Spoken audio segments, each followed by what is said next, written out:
Hi hello friends, ಎಲ್ರಿಗೂ ನಮಸ್ಕಾರ. ಮನೆ ಅಡುಗೆಗೆ ಸ್ವಾಗತ. ಇವತ್ತಿನ ವಿಡಿಯೋದಲ್ಲಿ ಒಂದು ತುಂಬ ರುಚಿಕರವಾಗಿರುವಂಥ ಬೆಂಡೆಕಾಯಿ ಸಾಂಬಾರು ಮಾಡೋದನ್ನ ತಿಳಿಸ್ಕೊಡ್ತಾ ಇದ್ದೀನಿ. ಹೊಸಬ್ರು ಯಾರೇ ನಮ್ಮ ಚಾನಲ್ ನೋಡ್ತಾಯಿದ್ರು ನಮ್ಮ ಚಾನಲ್ನ ಸಬ್ಸ್ಕ್ರೈಬ್ ಮಾಡ್ಕೊಳ್ಳಿ. ಬನ್ನಿ ಇದಕ್ಕೆ ಏನೇನು ಪದಾರ್ಥಗಳು ಬೇಕು ಅಂತ ತಿಳ್ಕೊಳ್ಳೋಣ. ಬನ್ನಿ, ಈಗ ನಾನು ಒಂದು ಅರ್ಧ kg ಬೆಂಡೆಕಾಯಿನ ತೊಗೊಂಡಿದ್ದೀನಿ. ಇದನ್ನು ತೊಳೆದು ಒಂದು ಬಟ್ಟೆಯಲ್ಲಿ ವಾಶ್ ಮಾಡಿ ಇಟ್ಕೊಂಡಿದ್ದೀನಿ. ಒಂದು ಅರ್ಧ ಹೋಳಾಗಷ್ಟು ತೆಂಗಿನಕಾಯಿ ಚೂರನ್ನು ಕೂಡ ತೊಗೊಂಡಿದ್ದೀನಿ. 3 ಗೆಡ್ಡೆ ಈರುಳ್ಳಿ, ಒಂದು ದಪ್ಪನಾಗಿರೋ ಟೊಮಟನ ಉದ್ದಕ್ಕೆ ಕಟ್ ಮಾಡಿ ಇಟ್ಕೊಂಡಿದ್ದೀನಿ. ಒಗ್ಗರಣೆಗೋಸ್ಕರ ಒಂದೇ ಒಂದು ಈರುಳ್ಳಿನ ಸಣ್ಣದಾಗಿ ಕಟ್ ಮಾಡಿ ಇಟ್ಕೊಂಡಿದ್ದೀನಿ. ಟೊಮಟನೂ ಅಷ್ಟೇ, ಒಂದು ಟೊಮಟೊ ತೊಗೊಂಡಿದ್ದೀನಿ ಸಣ್ಣದಾಗಿ ಕಟ್ ಮಾಡಿ.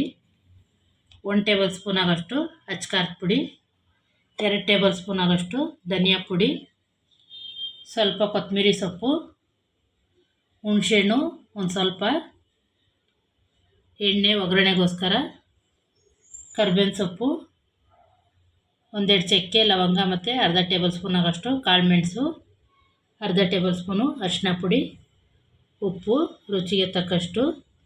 ಬನ್ನಿ ಇವಾಗ ಈ ಮಾಡುವ ವಿಧಾನ ಹೇಗೆ ಅಂತ ತಿಳ್ಕೊಳ್ಳೋಣ. ಬನ್ನಿ ಇವಾಗ ಮೊದಲಿಗೆ ನಾವು ಮಸಾಲೆನ ರೆಡಿ ಮಾಡ್ಕೊಳ್ಳೋಣ. ಕಟ್ ಮಾಡ್ಕೊಂಡಿರೋಂಥ ತೆಂಗಿನಕಾಯಿ ಚೂರು, ಈರುಳ್ಳಿ, ಟೊಮೊಟ, ಧನಿಯಾ ಪೌಡರು, ಅಚ್ಕಾರದ ಪುಡಿ, ಕಾಳು ಮೆಣಸು ಮತ್ತು ಚಕ್ಕೆ ಲವಂಗ, ಸ್ವಲ್ಪ ಕೊತ್ತಂಬರಿ ಸೊಪ್ಪು. ಇದಕ್ಕೆ ಇನ್ನೊಂದು ಸ್ವಲ್ಪ ನೀರು ಹಾಕಿ ಇದನ್ನು ನುಣ್ಣಗೆ ಪೇಸ್ಟ್ ಮಾಡ್ಕೋಬೇಕು. ಇದನ್ನು ಪೇಸ್ಟ್ ಮಾಡ್ಕೊಳ್ಳೋಣ. ಬನ್ನಿ, ಈಗ ಮಸಾಲೆ ರೆಡಿಯಾಗಿದೆ, ನುಣ್ಣಗೆ ರುಬ್ಕೊಂಡಿದ್ದೀನಿ. ಈಗ ಇದನ್ನು ಸೈಡ್ಗಿಟ್ಟು ಬೆಂಡೆಕಾಯಿನ ಹುರ್ಕೊಳ್ಳೋಣ. ಈ ಕಡೆ ಬೆಂಡೆಕಾಯಿ ಹುರಿಯೋಕ್ಕೆ ಬಾಣಲಿನೂ ಕೂಡ ಕಾಯೋಕ್ಕೆ ಇಟ್ಟಿದ್ದೀನಿ. ಈಗ ಸ್ಟವ್ ಮೇಲೆ ಒಂದು ಬಾಣಲಿ ಇಟ್ಟಿದ್ದೀನಿ. ಆ ಬಾಣಲಿಗೆ ಕಟ್ ಮಾಡ್ಕೊಂಡಿರೋವಂಥ ಬೆಂಡೆಕಾಯಿನೆಲ್ಲ ಹಾಕೋತಾ ಇದ್ದೀನಿ. ಬೆಂಡೆಕಾಯಿ ಯಾವತ್ತೇ ಆದ್ರೂ ಮೊದಲು ಚೆನ್ನಾಗಿ ಹುರ್ಕೋಬೇಕು. ನಾವು ಯಾವುದೇ ಒಂದು ಐಟಮ್ ಮಾಡ್ತೀವಿ ಅಂದರೂ ಬೆಂಡೆಕಾಯಿ ಮಾತ್ರ ಚೆನ್ನಾಗಿ ಹುರ್ಕೋಬೇಕು. ಇದರಲ್ಲಿ ಅಂಟಿನಂಶ ಏನಿರುತ್ತೋ ಅದೆಲ್ಲ ಹೋದರೆ ನಾವು ಮಾಡೋ ಸಾಂಬಾರಾಗಲಿ ಗೊಜ್ಜಾಗಲಿ ತುಂಬ ಟೇಸ್ಟಿಯಾಗಿ ಚೆನ್ನಾಗಿರುತ್ತೆ. ಇಲ್ಲಾಂದರೆ ಅದು ಸಾಂಬಾರಿಗೆಲ್ಲ ಅಂಟಿದ್ರೆ ಸಾಂಬಾರಿಗೆಲ್ಲ ಅಂಟಂಟು ಹಾಗೆ ಇರುತ್ತೆ, ಲೋಳೆ ಥರ. ತಿನ್ನೋಕ್ಕೆ ಅಸಹ್ಯ ಆಗುತ್ತೆ ಕೂಡ, ತಿನ್ನೋಕ್ಕೂ ಇಷ್ಟ ಆಗಲ್ಲ ಅಂತ ಸಾಂಬಾರಾಗಲಿ ಅಡುಗೆ ಆಗಲಿ. ಈಗ ಇದನ್ನು ಚೆನ್ನಾಗಿ ಹುರ್ಕೊಳ್ಳೋಣ. ಬನ್ನಿ, ಇವಾಗ ಬೆಂಡೆಕಾಯಿ ಚೆನ್ನಾಗಿ ಹುರ್ಕೊಂಡಿದ್ದೀವಿ ನೋಡಿ. ಇನ್ನೂ ಒಂದು ಸ್ವಲ್ಪ ಇದೆ, ಅಂಟಂಶ ಎಲ್ಲ ಈ ರೀತಿ ಬಾಣಲಿಗೆಲ್ಲ ಕಚ್ಕೊಳ್ಳುತ್ತೆ. ನೋಡಿದ್ರೆ ಗೊತ್ತಾಗುತ್ತೆ. ಇಲ್ಲೆಲ್ಲ ಬ್ಲ್ಯಾಕ್ ಆಗಿದೆಯಲ್ಲ, ಅದೆಲ್ಲ ಅದರಲ್ಲಿ ಲೋಳೆ ಅಂಶ ಏನಿರುತ್ತೋ ಅದೇ ಅದು. ಈಗ ನಾನು ಇದಕ್ಕೇನೆ ಸ್ವಲ್ಪ ಸ್ಟವ್ನ ಸಿಮ್ಮಲ್ಲಿ ಇಟ್ಕೊಂಡು ಹುಣಸೆಹಣ್ಣ ತೊಗೊಂಡಿದ್ದೆ. ಆ ಹುಣಸೆಹಣ್ಣು ಹುಳಿನ ಬಿಡ್ತಾಯಿದ್ದೀನಿ. ಹುಣಸೆಹಣ್ಣು ಹುಳಿ ಹಾಕಿ ಹುರಿಯೋದ್ರಿಂದ ಸಾಂಬಾರು ಕೂಡ ಚೆನ್ನಾಗಿರುತ್ತೆ. ಬೇಕು ಅಂದರೆ ಹುಣಸೆಹಣ್ಣು ಹುಳಿ ಹಾಕೋಬೋದಿಲ್ಲ ಅಂದರೆ ನಿಂಬೆಹಣ್ಣಿದ್ರೆ ನಿಂಬೆಹಣ್ಣಾರು ಹಾಕ್ಕೋಬೋದು. ನಾನಿಲ್ಲಿ ಹುಣಸೆ ಹುಳಿನೇ ಬಿಡ್ತಾಯಿದ್ದೀನಿ.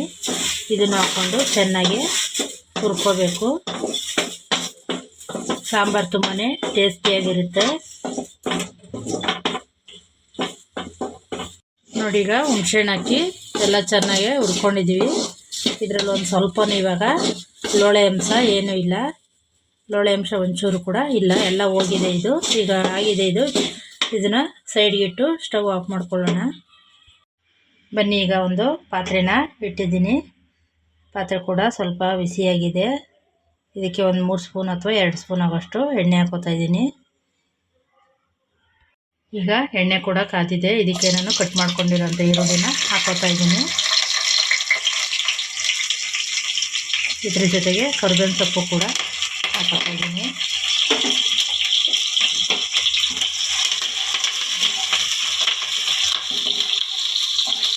ಸ್ವಲ್ಪ ಫ್ರೈ ಆದರೆ ಸಾಕು. ಈರುಳ್ಳಿ ಗೋಲ್ಡನ್ ಬ್ರೌನ್ ಏನಾಗೋದು ಬೇಡ, ಸ್ವಲ್ಪ ಫ್ರೈ ಆದರೆ ಸಾಕು. ಈಗ ಇದು ಕಟ್ ಮಾಡ್ಕೊಂಡಿರೋಂಥ ಒಂದು ಟೊಮಟೊನೂ ಕೂಡ ಹಾಕೋತಾ ಇದ್ದೀನಿ. ಟೊಮಟೊನೂ ಕೂಡ 1-2 ಸೆಕೆಂಡು ಚೆನ್ನಾಗಿ ಫ್ರೈ ಆಗಬೇಕು. ಈಗ ಟೊಮಟೊ ಕೂಡ ಸಾಫ್ಟಾಗಿದೆ. ಈಗ ನಾವು ಅರಿಶಿನ ಪುಡಿನ ಹಾಕೋತಾ ಇದ್ದೀನಿ. ಸ್ವಲ್ಪ ಅರಿಶಿನ ಪುಡಿ ಹಾಕ್ಕೋಬೇಕು.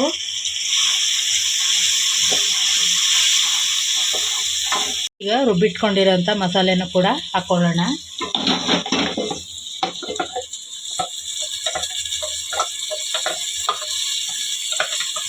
ಈ ಸಾಂಬಾರು ಮುದ್ದೆಗಂತೂ ತುಂಬಾ ಚೆನ್ನಾಗಿರುತ್ತೆ.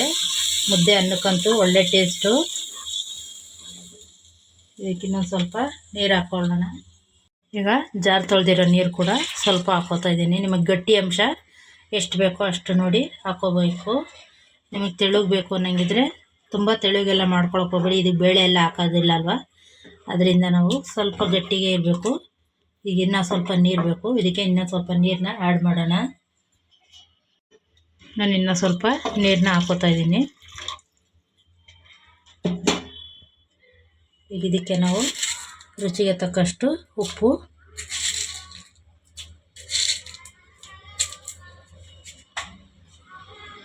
ಸ್ವಲ್ಪ ಕೊತ್ತಂಬರಿ ಸೊಪ್ಪು ಹಾಕಿ ಇದನ್ನು ಒಂದು 5 ನಿಮಿಷ ಕಾಲ ಬೇಯೋಕ್ಕೆ ಬಿಡಬೇಕು. ಚೆನ್ನಾಗಿ ಮಳ್ಳಬೇಕು ಈ ಸಾಂಬಾರು.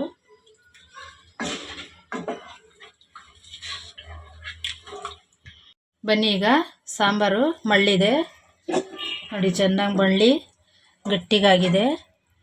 ಸಾಕು, ಇಷ್ಟು ಗಟ್ಟಿ ಇರಬೇಕು.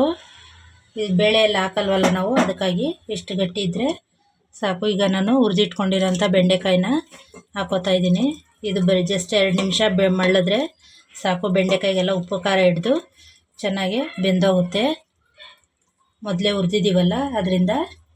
ಈಗ ಇದಕ್ಕೆ ಉಪ್ಪು ಖಾರ ಏನೂ ಹಾಕೋಂಗಿಲ್ಲ, ಎಲ್ಲ ಆಲ್ರೆಡಿ ಹಾಕಿದ್ದೀವಿ. ಇದನ್ನು ಜಸ್ಟ್ 2 ನಿಮಿಷ ಬೇಯೋಕ್ಕೆ ಬಿಡೋಣ, ಪ್ಲೇಟ್ ಮುಚ್ಚಿ. ಮತ್ತೆ ಬನ್ನಿ, ಈಗ ಸಾಂಬಾರು ಚೆನ್ನಾಗಿ 2 ನಿಮಿಷ ಮಳ್ಸಿದ್ದೀವಿ. ಚೆನ್ನಾಗಿ ಮಳ್ಳೈತೆ ಕೂಡ.